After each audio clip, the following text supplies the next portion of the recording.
Hello everyone, I am Maureen Holler. The reason why I'm doing this video is because this was an extra thing that we had to do for our picture language assignment. Just to elaborate a little bit more what that is, I enrolled in Regent University working on my master's degree in teaching so I can get my licenses. And one of the classes that I'm taking, it is speech language. However, the class is being taught by Dr. Hunter and instructor Carolyn Thompson. And, besides this paper, we had to embed a video that we had to load on YouTube. So I decided to use my iPhone technology for the video, and then I'm going to upload this to the YouTube platform to get the hyperlink that I have to embed in my paper. Because I'm a perfectionist, I always like to make sure my thoughts are clear. I had to put this paper in the APA format, explaining what the assignment is, what I was supposed to do, and so forth and so on. So I wanted to introduce myself to Dr. Hunter. I'm finally seeing you live. Hello, Miss Thompson. Finally seeing you live. Gotta take into consideration the social distancing. But I'm enjoying this thus far. I had to do a little bit extra thinking. The assignment was actually due yesterday, but I like to make sure that I really fulfill everything that's needed in the assignment. So what we had to do, pardon me for a moment, what we had to do besides the other things that we had to read for as knowledge on the assignment, we had to read an article called The Warning. It was a PDF file. Here's the second page to the warning. I will read this briefly, but the actual PDF file was 13 pages long, so I only took the components that I actually need out of the document, so that way I can start to articulate what I need and how to create what I needed to create. So the warning is by the author.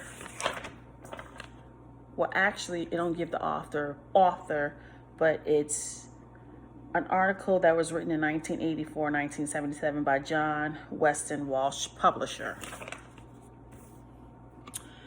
And the warning, just to brief you on what it's about, an employee, Ronnie, a good worker, called out of sick from work several days, and he reported in who he needed to report into, but he was under the impression that everybody he might have spoke to, it doesn't give any specific names, they were very nice to him, so he didn't think that it was any problems. So when he went into work, he received a note, most likely it came from HR, that Mr. Burns needs to see him in his office. Mr. Burns is apparently his boss. So when Ronnie goes into work, he goes to his desk, he get the note, and then he goes over to HR and say, "Hey, hello, I am Ronnie Baker. I had a note that Mr. Burns wanted to see me." "Yes, Ronnie, have a seat over there and I will tell Mr. Burns you are here," said the woman. Apparently the woman is his secretary. Ronnie sat down, and it seemed like the 10 minutes that he waited for Mr. Burns seemed like hours of him waiting. So Ronnie and Mr. Burns finally met. He said, hello. Ronnie says hello to Mr. Burns, and Mr. Burns says hello to Ronnie. And they shook hands. Ronnie had a few phone calls. Ronnie, I have a few phone calls about you for the last couple of weeks. Oh, asked Ronnie. Yes, Ronnie, it seems that your department has been falling behind. I see, said Ronnie. Ronnie, we all are all proud of you. You came into the factory. You learned your job quickly and you worked very well the first 6 months or so. Ronnie said, thank you. I am worried about your last few weeks. Can you tell me if you had any problems of some kind? But the way that Ronnie responded, no, not really. I guess he responded that way because it wasn't a big deal. Ronnie, you know this is Human Resources Office. Part of my job is to be clear that all workers are doing their jobs. Yes, sir, I know that, said Ronnie. What bothers me, Ronnie, is the number of days that you had in the past few weeks. Have you had a health problem? Asked Mr. Burns. Well, no, sir. I guess I've been mostly tired, said Ronnie. I see, said Mr. Burns. Mr. Burns handed Ronnie a sheet of paper and said, this is a warning, Ronnie. The number of 6 days is shown right here, and it says 3 days were missing without good reason. Oh, said Ronnie. He read the form. Now the next step is to be docked. For any days you'll miss without good reason. What does that mean, Ronnie? It was asked Ronnie. Ronnie is like clueless at this point. It is ruled that you will not be paid for the days off if you continue to miss work. Mr. Burns, I am sorry. I will see to it that it won't happen again. Good. You have been such a good worker, and I don't want to lose you. Mr. Burns stood up and walked Ronnie to the door. So it was just basically a verbal warning. It's some things that Ronnie might not be informed about the labor law. So what I did in my portion is I critiqued about 29 lines, which goes up to the last sentence where the woman left and Mr. Burns closed the door. So I critiqued that portion and I had to come up with 6 scenes. I know you specified to have those 6 scenes on one piece of paper, but because I'm a thorough person, what I did was I put the scene either on one piece of paper or I put it on 2 pieces of paper. And just to give you an example, this is scene 6, the first portion of scene 6. And then this is the second part of scene 6. So just to give you an idea of what I'm doing. But the title of my 6 scenes is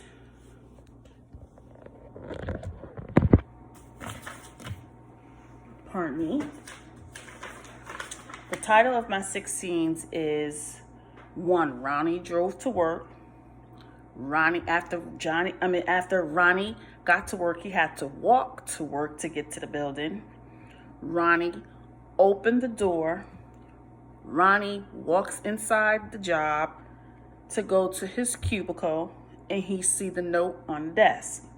Ronnie responding to the note.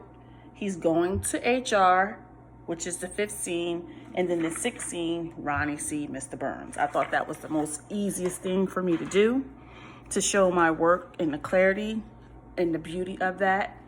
Then these 6 scenes that I'm about to show you, I had to put that in a separate document and attach it and embed it into my Word document paper, so that way it'll be all in one instead of having 3 separate documents that you actually asked for, and that's including the YouTube video. So I'm gonna flip my camera.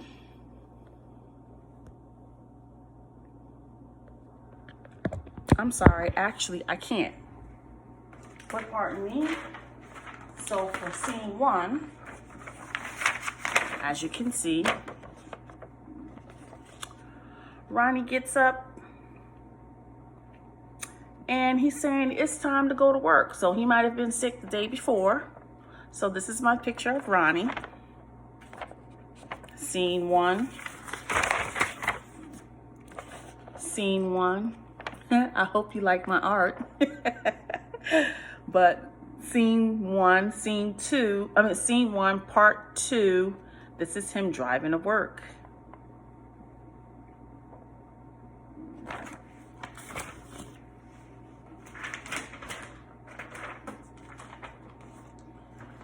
Scene 2, he gets to work. I decided to use work ink because if I am trying to explain, here Ronnie already parked his car. He's walking up the hill to go into work ink, to go in the building. I figure I use work ink because if I'm trying to teach, to understand of someone who has less comprehension, I think that would have been more simpler to try to teach someone how to expel work. But this is my scene 2. Yes. Again, scene 2 of Ronnie going into the building to go to work. Scene 3. Ronnie going in the building to go into work. He's actually opening the door. So you can see him leaving from the outside, actually going into the building.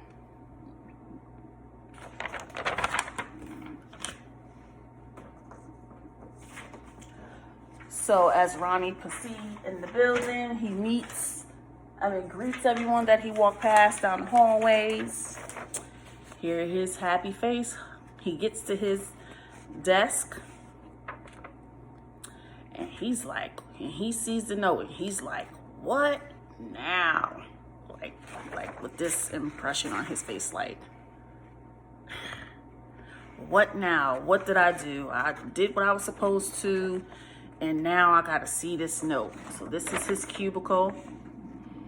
I put that's Ronnie's name on his cubicle desk. He got a nice little window that he can look out and see the nice sun. But the side of the building that he sits on is not that sunny, so you can't see the brightness, but you can see the outside. And you can see where they pinned it on his cubicle so he can see it when he walks in. And I pretty much,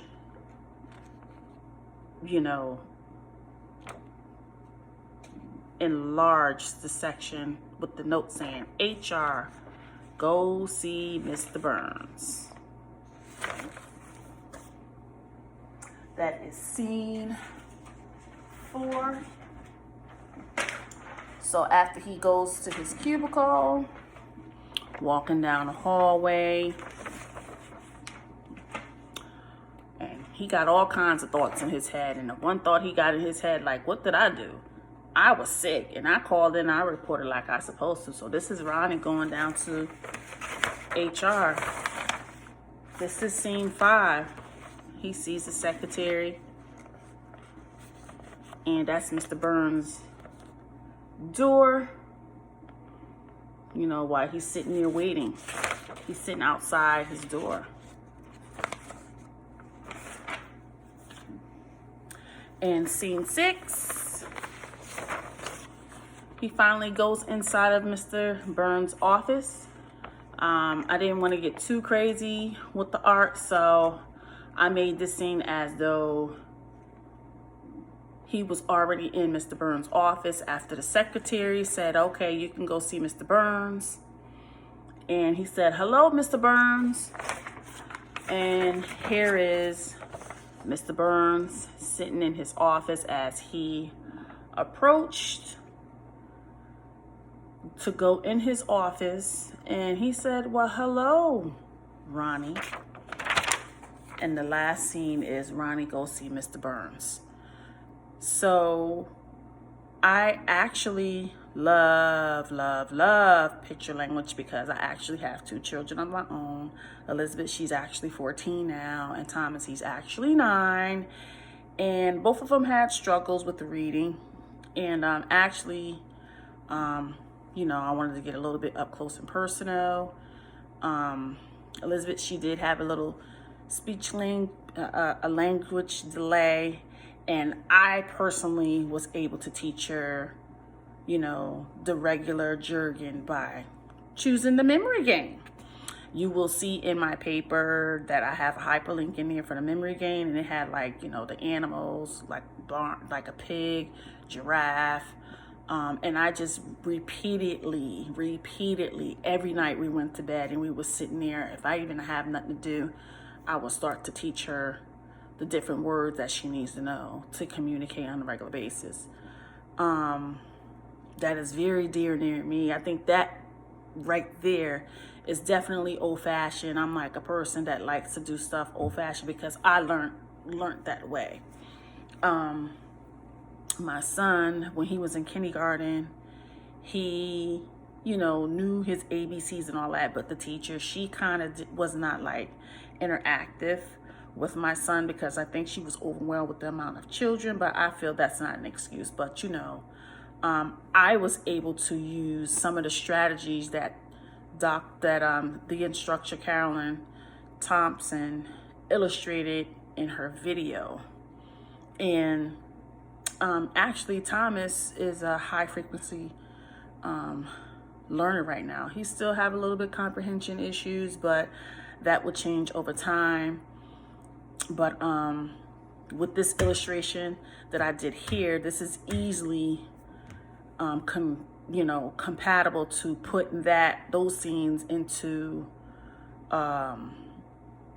computer technology if I decided to go forward. This also reminds me of breaking up these scenery for picture language. Kind of reminds me of Brain Pop because I was able to relate to when we had to do a demonstration in our employable skills for my students.